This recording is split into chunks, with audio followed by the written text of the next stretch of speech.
I want to read now the Apostle Paul's famous passage describing love.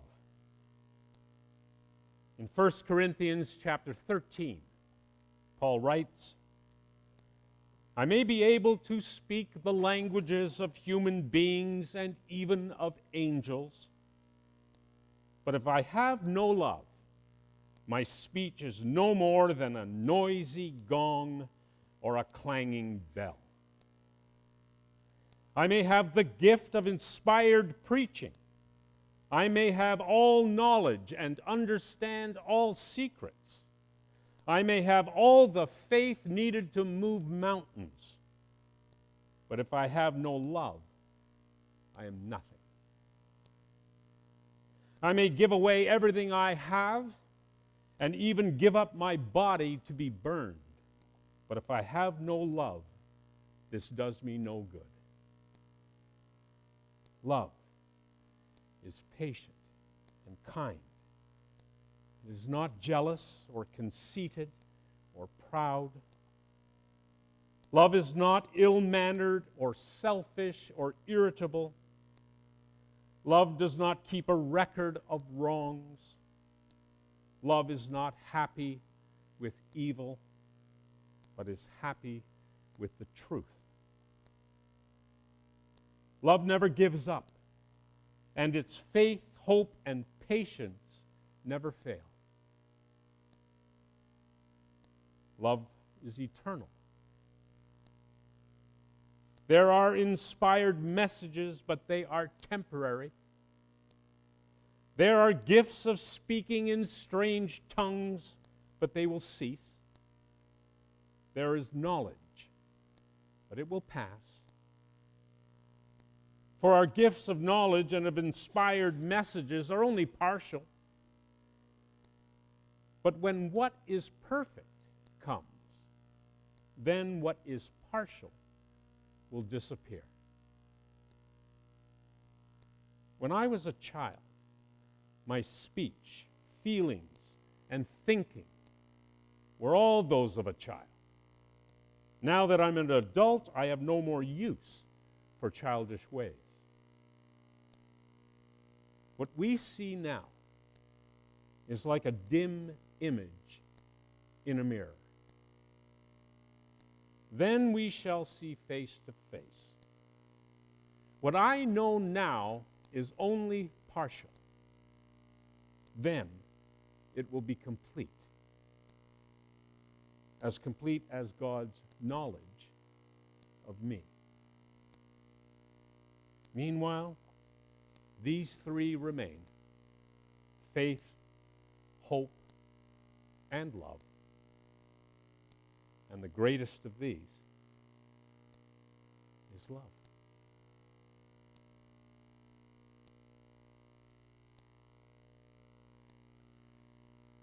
Millions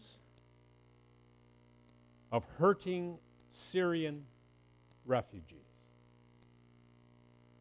Many of them now living in camps in Lebanon and Jordan. Many others barely hanging on in their bombed-out villages, terrified to leave, afraid of encountering ISIS or the soldiers fighting Syria's civil war.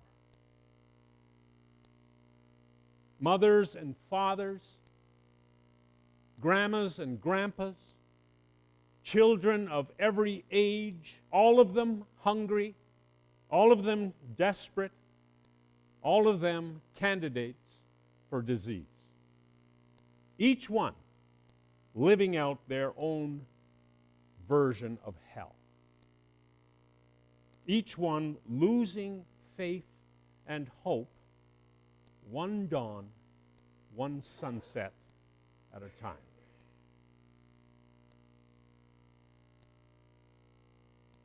I wonder if these refugees, like the psalmist, are crying out to Allah or to Jehovah, to Yahweh, or to Adonai,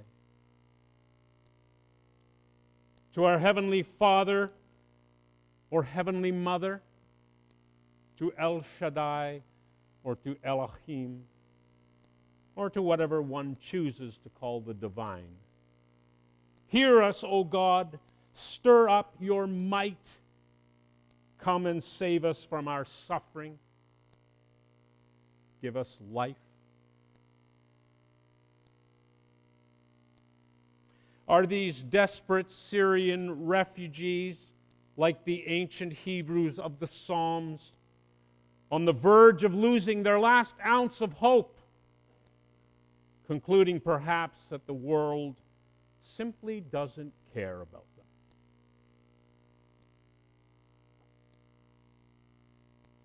Like the Hebrews of Psalm 80, are these refugees crying out to God for salvation, each in his own language, each according to his own religion, each in his own special way? Allah Akbar. God is great.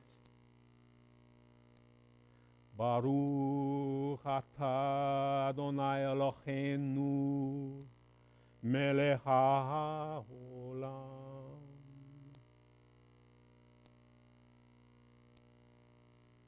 Blessed are you, Adonai, our God, sovereign of all. Save us from our suffering. Give us life.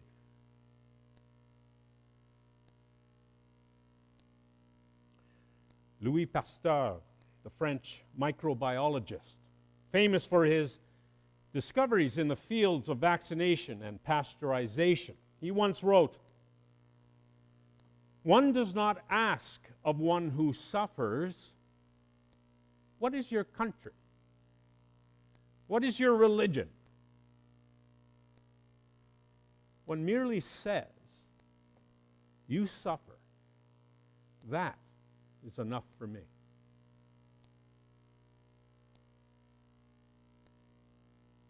Keep that thought in mind.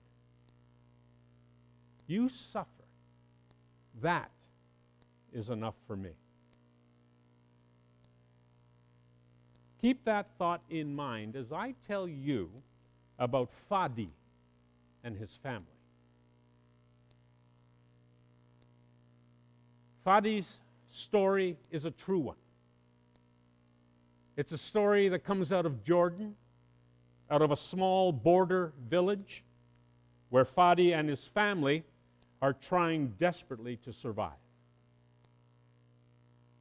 Fadi's story is told through the eyes of a humanitarian aid team working alongside the Syrian-Jordanian border. And his story begins like this. The door leading into the crumbling stone structure barely lives up to its name, warped by wind and time. The hinges groan in protest as the dilapidated wood panel swings open to reveal a tiny shadowed room. A man is sprawled out on a single threadbare mattress with several sleeping children draped like limp towels around him. His eyes, little beams in the surrounding gray, motion us to come in, while his arms remain pinned to his sides under the slumbering bundles. Our small aid convoy sits on the cool cement floor, carefully shuffling parcels and belongings into unoccupied corners. The man's wife is perched in the archway behind us, while another child rests against her, wide-eyed and curious of the strangers in her home.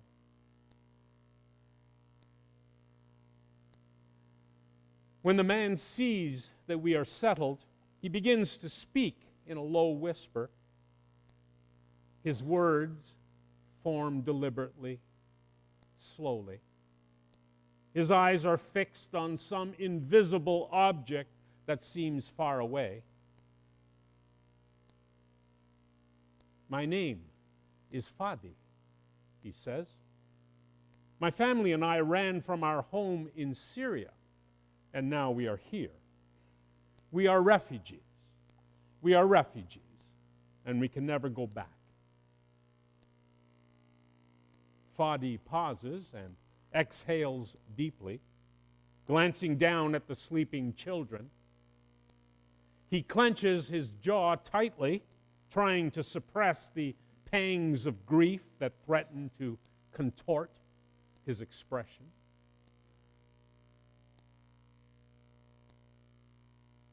A member of our team leans forward, extending his hand in reassurance. Tell us, he says, tell us what happened there. Without looking up, Fadi continues, I saw what was happening to my friends and neighbors, the torture, the beatings, the slaughter. Their women were raped. Their children were ripped from their arms and forced to stand on the front lines of the fighting.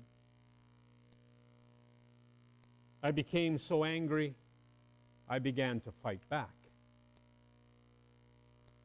I fought because I didn't know what else to do. No one else could save us. So I fought to protect my family and my home. One day, a grenade exploded in the street where I was, wounding me badly. My wife begged me to leave with her and the children to cross the desert into Jordan. I knew that because of my involvement in the fighting, I could never show my face in Syria again. I would never be able to get a job. My home would be burned to the ground. My family would be murdered. I would be tortured and killed. We had no choice but to run. We left in the night so that no one would see us. We could only carry a few things, and the children could not move as quickly as we needed them to. We rested in abandoned buildings and alleyways. For days and days, we walked from town to town. Many kind people shared with us the only food they had, but we were still very, very hungry.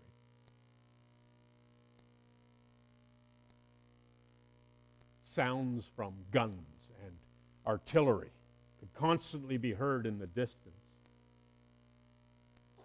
Our children were scared and they begged to be held. Right before we crossed the border, we rested in a town that had just been demolished by bombs and fighting. There was misery everywhere. Women were screaming, holding the bodies of dead children in their arms and wandering through the streets.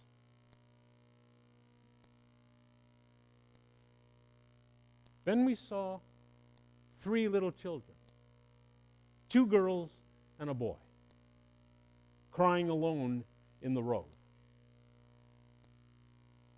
Fadi's tear-filled eyes motioned to the children on either side of him. These children. These children. Freeing his hands from under the heaviness of little arms and legs, Fadi buries his face in his shirt. Everyone in the room huddles together and weeps. No one tries to speak to fill the silence. The moment isn't about moving on. It's about understanding. It's about being human and sharing in the communion of pain that we so often try to isolate.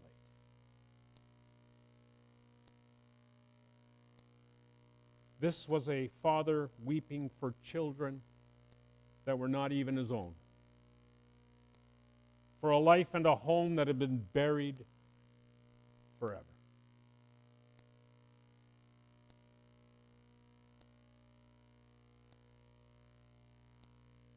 Soon we start thinking of our own families, our own homes, our own children, and we begin to weep too.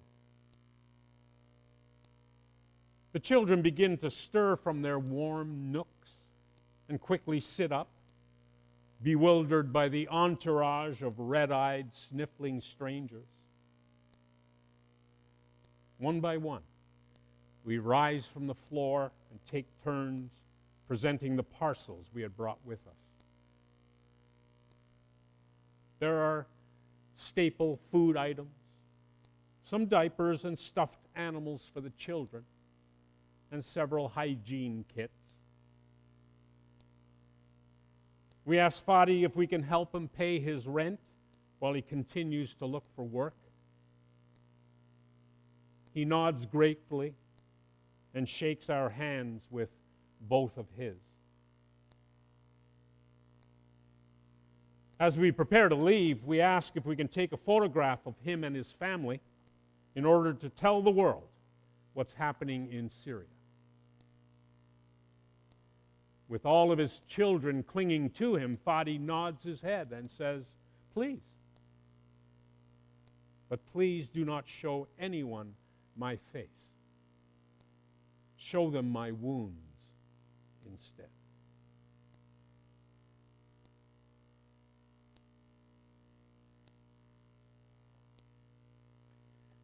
It's been said that scars tell us a story of where we've been. But it's the wounds that tell us where we are. For thousands of refugees, like Fadi, who are pouring across the Syrian border each and every day, the wounds are real and they are urgent. As most of you know by now, the outreach committee of our church has been holding discussions with members of the Mennonite church to determine whether or not, as Christians, we might want to jointly sponsor a Syrian refugee family, either directly or through a third-party organization. The sponsored family would come from a refugee camp in Jordan or Lebanon. They will have been fully vetted in the camp by United Nations personnel, as well as by security representatives of our Canadian government. And as we heard earlier this morning, during coffee hour downstairs, Denny Graham will be available to answer any questions you may have and to provide any additional information you may require.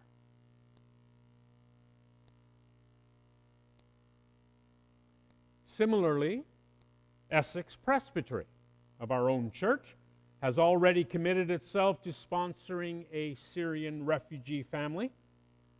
The process is currently underway. All they ask is that each church within the presbytery donate a mere $1,000 toward the effort. Of course, we can donate more. We can also volunteer our individual gifts and talents.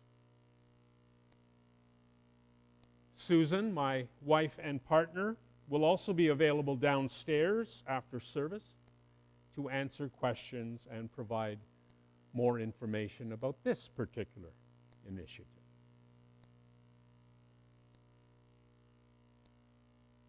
The decision is ours to make. We can choose to look upon the deep wounds that the Syrians have suffered. Know that these wounds are real and urgent, and do something about them. Or not. We can choose to bind up the injured and their wounds with a kindness that says, I will be your neighbor. I will be there for you. Or not. We can choose, like Louis Pasteur, to usher in a new day for a family of refugees and for ourselves by acting upon the thought, you suffer, that is enough for me. Or we can choose instead to extinguish the candle of love and go home.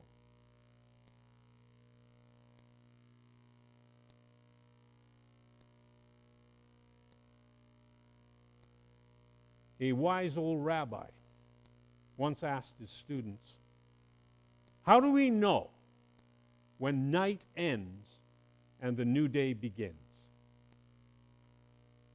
One pupil answered, night ends and morning begins when one can distinguish a blue thread from a white thread. Another student replied, from the time you can distinguish a friend from a distance of 4 cubits.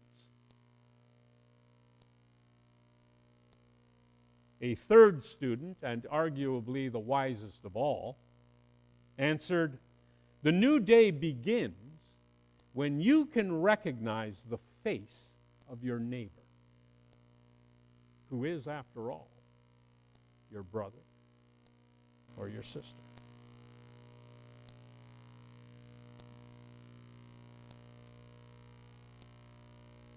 A new day has begun for us all. This is the day that the Lord has made. Fadi and men like him are our brothers. Fadi's wife and women like her are our sisters. The Syrian children are God's children, and so in some way they are our children too.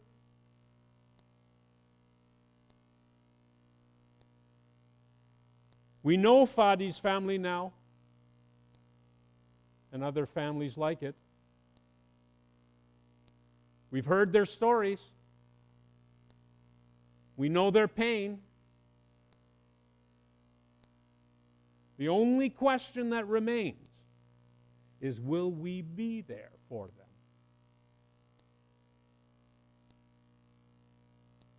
Will we love them enough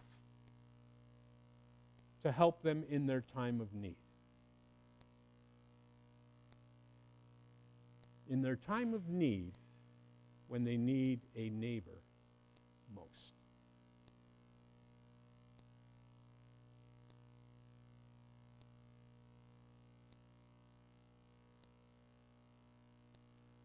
Baruch atah Adonai Eloheinu melech haolam